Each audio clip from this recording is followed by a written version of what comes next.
एक शांतिपूर्ण जुलूस में पंजाब केसरी लाला लाजपत राय को बेरहमी से पीटा गया।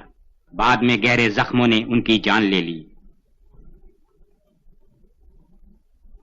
सारे देश में दुख और क्रोध की लहर दौड़ गई। आजादी की इच्छा और बलवती हो उठी। लाहौर में 1930 के कांग्रेस अधिवेशन में लोगों ने पूर्ण स्वराज्य हासिल करने के लिए संघर्ष जारी रखने का संकल्प किया।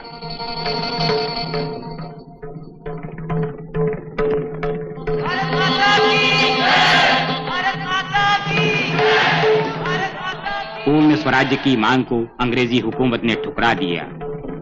गांधी जी ने विद्रोह करने की ठानी। नमक कानून तोड़ने का फैसला किया। सरदार पटेल को दांडी मार्च के रास्ते भर के लोगों में उत्साह जगाने का काम सौंपा गया।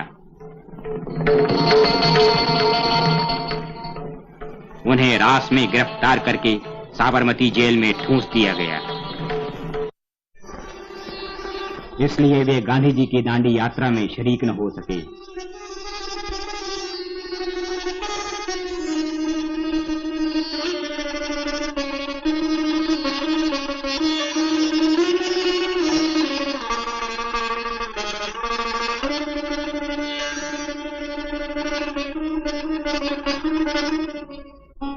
1931 में सरदार पटेल कराची कांग्रेस के अध्यक्ष चुने गए।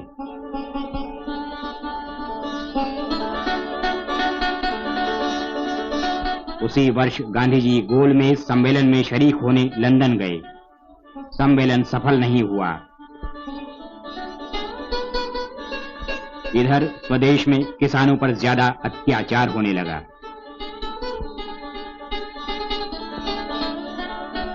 वापस लौटने पर गुरु और चेला दोनों यरबड़ा जेल में बंद कर दिए गए।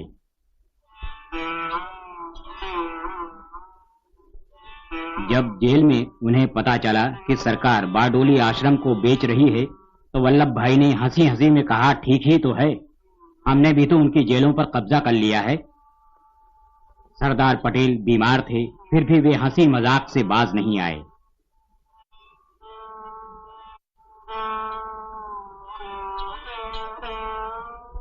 नजरबंदी के दौरान उनकी माता और बड़े भाई विट्ठल भाई पटेल का देहांत हो गया।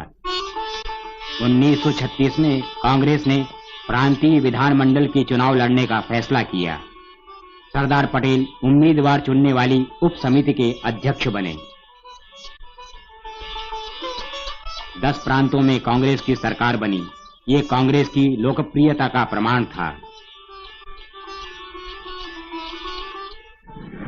जब ब्रिटेन और जर्मनी के बीच युद्ध छिड़ा, तो वायसराय ने ऑर्डिनेंस जारी कर भारत को भी युद्ध में घसीट लिया। हमारे नेताओं से सलाह तक नहीं ली। कांग्रेस इस लड़ाई में अंग्रेजों की मदद करने को तैयार थी, बशर्ते लड़ाई समाप्त होते ही भारत को आजाद कर दिया जाए। मगर सेक्रेटरी ऑफ स्टेट का कहना था कि भारत पहले डोमिनियन स्टेटस के लायक तो बने। कांग्रेसी सरकार ने त्यागपत्र दे दिया और लोगों से कहा कि वे अंग्रेजों की लड़ाई में मदद न करें। 1942 में जब जापानी भारत की सीमा पर पहुंच गए, तब रूजवेल्ट ने चर्चिल को भारतीय समस्या का हल ढूंढने के लिए मजबूर किया।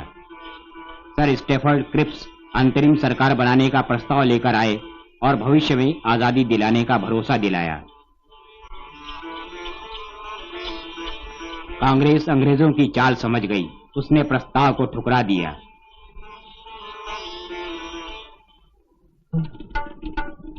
बंबई 8 अगस्त 1942 कांग्रेस ने भारत छोड़ो का प्रस्ताव पास किया।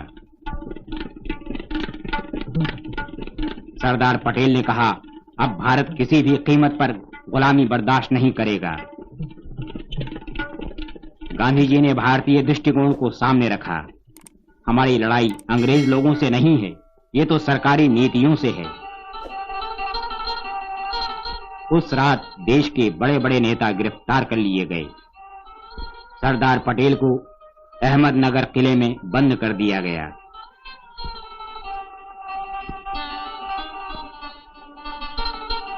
अंग्रेजी हुकूमत ने गांधी जी और दूसरे नेताओं को नजरबंद कर दिया मगर वो उनकी आवाज को दबा नहीं सकी और सारे देश में भारत छोड़ो का नारा गूंज उठा।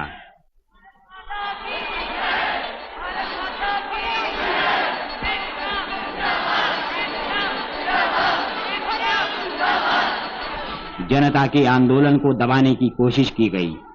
1000 से ज्यादा लोग गोली से भून दिए गए और 2000 से अधिक जख्मी हुए।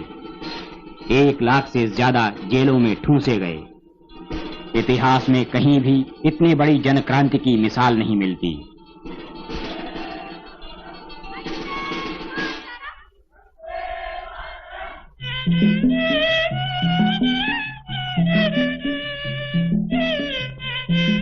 यूरोप में लड़ाई समाप्त हुई। सभी भारतीय नेताओं को रिहा कर दिया गया। तत्कालीन वायसराय लॉर्ड वेवेल ने सांविधानिक रद्दोबदल पर बातचीत के लिए उन्हें शिमला बुलाया। दुर्भाग्य से कांग्रेस और मुस्लिम लीग में मतभेद होने के कारण कोई नतीजा नहीं निकला। घटनाएं घटती गईं। जब जापान ने हथियार डाल दिए तब मजदूर सरकार ने ऐलान किया कि केंद्रीय और प्रांतीय विधानमंडलों के लिए चुनाव होगा। कांग्रेस को केंद्र और 8 प्रांतों में बहुमत मिला।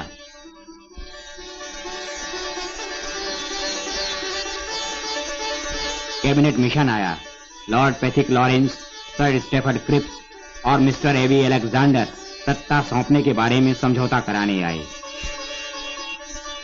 इस काम में सब राजनीतिक दलों का एकमत होना निहायत जरूरी था।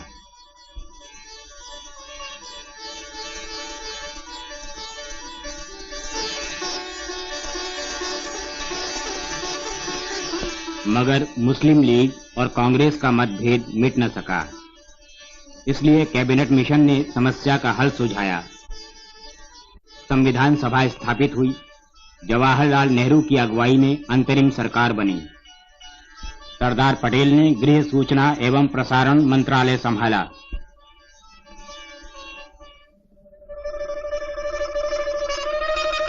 आखिर मुस्लिम लीग भी सरकार में शामिल हुई। लियाकत अली वित्त मंत्री बने, मगर मुस्लिम लीग पाकिस्तान बनाने पर अड़ी हुई थी। देश भर में दंगे हुए। देश का बंटवारा करना जरूरी हो गया। लॉर्ड माउंटबेटन नए वाइसराय बने। सभी पार्टियों ने निश्चय किया कि 15 अगस्त 1947 को दोनों आजाद डोमिनियनों को सत्ता सौंप दी जाए।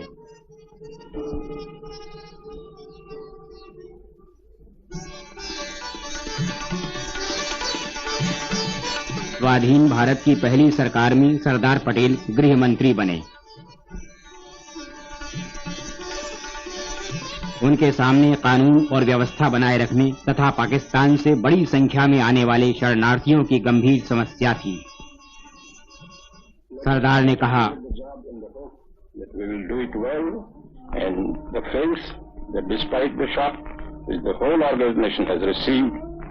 हम इस समस्या का सामना करेंगे और कामयाब होंगे।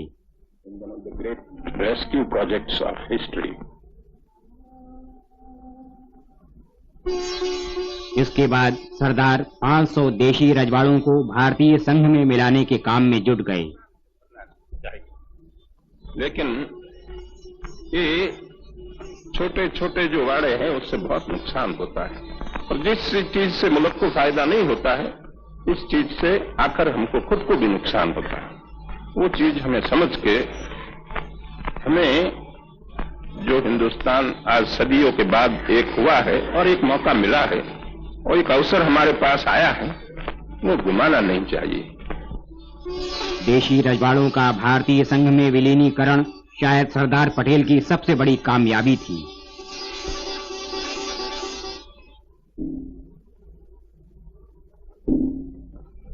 गांधी जी की हत्या से सारा देश अनाथ हो गया। सरदार को गहरा सदमा पहुंचा, पर उन्होंने कहा कि आंसू बहाने से कोई फायदा नहीं। हमें गांधी जी के आदर्शों को साकार बनाना है।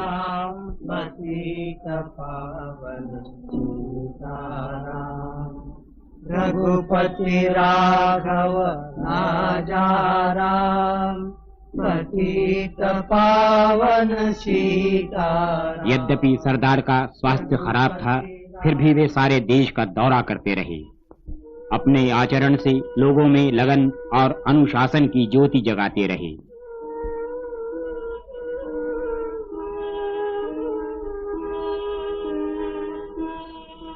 वे वास्तव में भारत के लौह पुरुष थे। Government, industry and labour must all क्या सरकार, क्या उद्योग, क्या मजदूर, सबको राष्ट्रीय भावना से काम करना चाहिए। अगर देश डूबा तो हम भी डूब जाएंगे, खुशहाल हुआ तो हम भी खुशहाल होंगे। Who flourishes if the country sinks into economic slavery? Who sinks if the country prospers? इस महान देशभक्त लौह पुरुष का हृदय नम्रता, दया और भारतीय जनता के लिए असीम प्रेम से भरपूर था। वे वास्तव में भारत के महान सेवक थे, सच्चे देशभक्त थे और थे भारत की आजादी के निराले सेनानी।